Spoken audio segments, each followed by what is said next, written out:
For me, it was a necessity to show in Twitter that many things that are being tweeted there are wrong.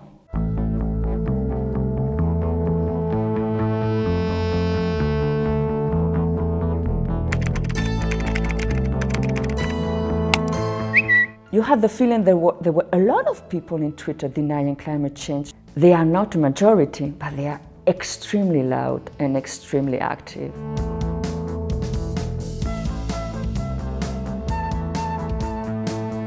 My first idea was to debunk disinformation with scientific evidence.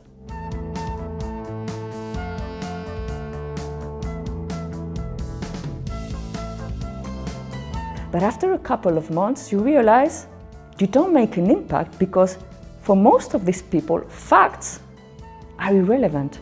I thought, okay, let's use the means we have, the tools we have in Twitter to get these people permanently suspended.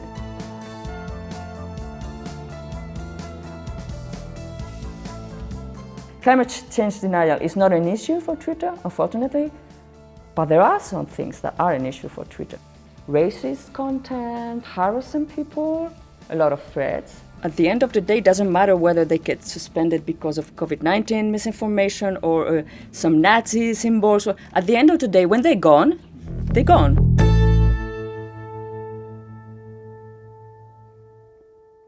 We started, as I say, a very small group, and then from this point on, we all just found people that we thought were interesting and suggested within the group, what do you think about this account? I remember the day Maria asked me to join TND because she was very secretive about it.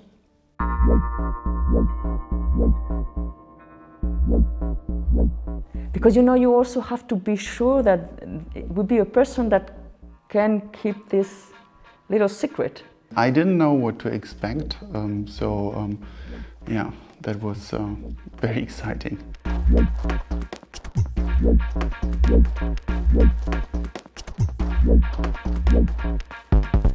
For you to be able to do your work, to be effective and not be scared of the consequences, you really have to fly under the radar. We are all different persons with very different backgrounds, okay? So everybody has to find his way, how to be effective. Maria, she was more like in the background. She, at some point, more or less lost the interest in debating them at all because it was kind of pointless. When I started debating deniers, I noticed that they could become so angry that they would harass you, which would be reportable, and another way to get rid of them. I think you could say that I was pushing buttons. We had to be creative. Twitter doesn't care about climate misinformation. If you are using this tactic of provoking somebody, it can also carry you away. Happened. I got suspended. I had to remove my tweet, learned the lesson. It's fair to say that I was kind of trolling the trolls, yes. Those deniers, they are spreading misinformation. They are effectively hindering our efforts to fight climate change. I can't see any real-world damage worse than what they are doing. If someone thinks that we are restricting free speech or we are some kind of police, this is absolutely wrong, because I don't decide as a person, or we as a group don't decide what is allowed in Twitter and what is not. Twitter decided.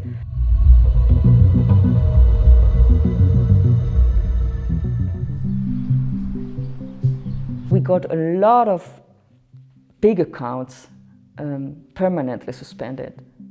So we were really effective, and this is also the motivation. Our motivation was to see things are changing. Some things are disappearing, or we don't see them as often as we used to when we started. So yeah, I think we really made a difference.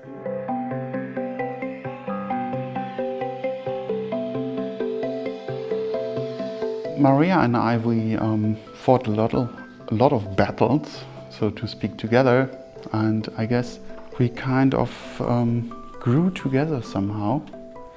and also found each other very interesting, and not just what we did in Twitter in general. Curiosity grew, and at some point we decided to meet in person. Within this group, you talk a lot about everything. About science, about politics, about what's going on in the world, about climate change. So you get to know each other. We see many things the same way.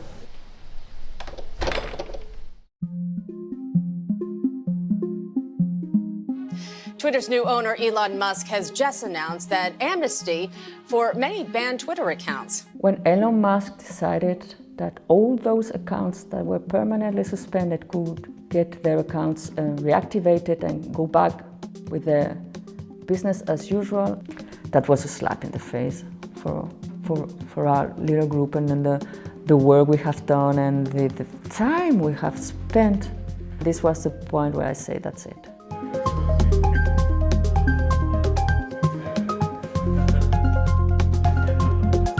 When Elon Musk announced that he would buy Twitter, I already decided that if that happens, I would leave the platform. So I personally have left Twitter, but our group continues. I know that they are doing a good job. Some people might question our methods, but I would like to see better approaches that are more effective, because we are dealing with a very serious problem here. When you share a goal, when you are passionate about something, just find the right people, build a little group, be effective, and you can push back and you can make a huge difference.